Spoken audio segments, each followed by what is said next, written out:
who are in need, who are broken.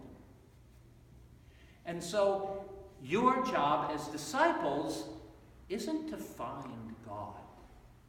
It is to come to the deeper realization that God is already with you, that God already enwraps you in God's love.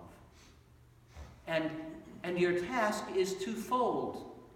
One is to fall more deeply into that love, to seek day in and day out the warm comfort of knowing that love, to find within you the spark of God's power which is there.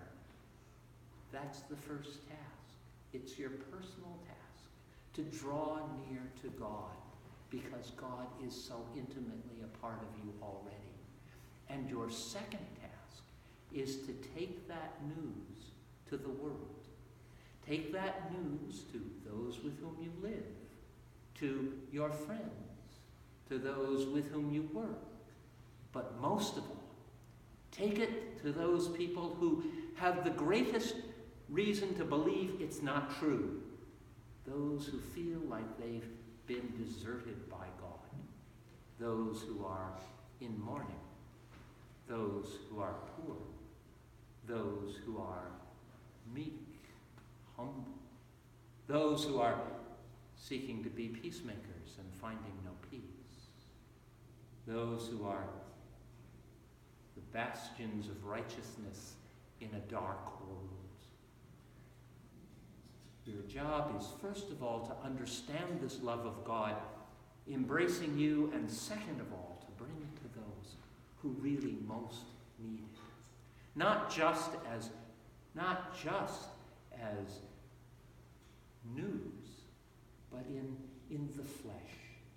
Be those hands of God that demonstrate how that's true for all those who are in need. If that's true, and today is our annual meeting as a parish, we might say two things. One is that we're getting smaller in numbers. And there's no question about it. You can look around and you can see not as many people here as used to be here 10 years ago. But not to let that be the measure of who we are as a parish. To understand that the power of God is embracing us even in our weakness.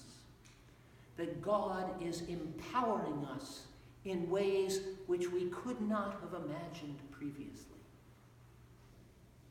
It is to remind ourselves that week in and week out, we bring this food for no good reason to share with people we don't even know.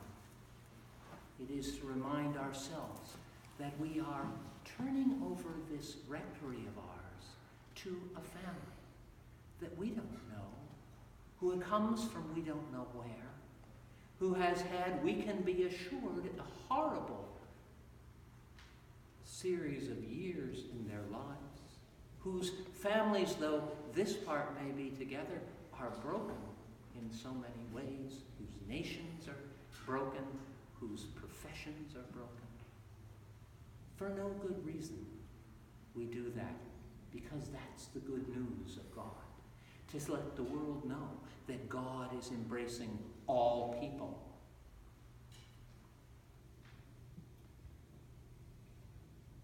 This week on Friday, I think it was, the President announced his new policy on refugees. The policy which says we're going to stop taking them, and when we do take them, we're going to give priority to Christians. That is so offensive to the gospel. And we as a community will be drawn into this, whether we like it or not. By our ministry, we are witnessing to the opposite of what he has proclaimed. And this struggle will go on for some time, because the gospel is clear in its mandates, that Christ comes in all people. It is, after all, a Samaritan, a foreigner, who heals the man who's been beaten. It is a foreign woman who draws Jesus out at the well to understand that his ministry is to all people. It is Simon of Cyrene, a foreigner, who carries his cross. To draw the lines that have been drawn by the president is quite simply unchristian. In your bulletin today, you'll find an insert, which is a letter from the Interfaith Immigration Coalition. And it's been signed by 2,000 people or so as of yesterday, and another dozen from Rhode Island last night, and by me, calling on the President and on Congress to do the right thing, to recognize the holy calling that we have to not respond just with fear. These human lives, they are just flesh and blood people like you and like me who have had awful experiences. And for us as a nation to say that we're closing the door is a great offense to the gospel.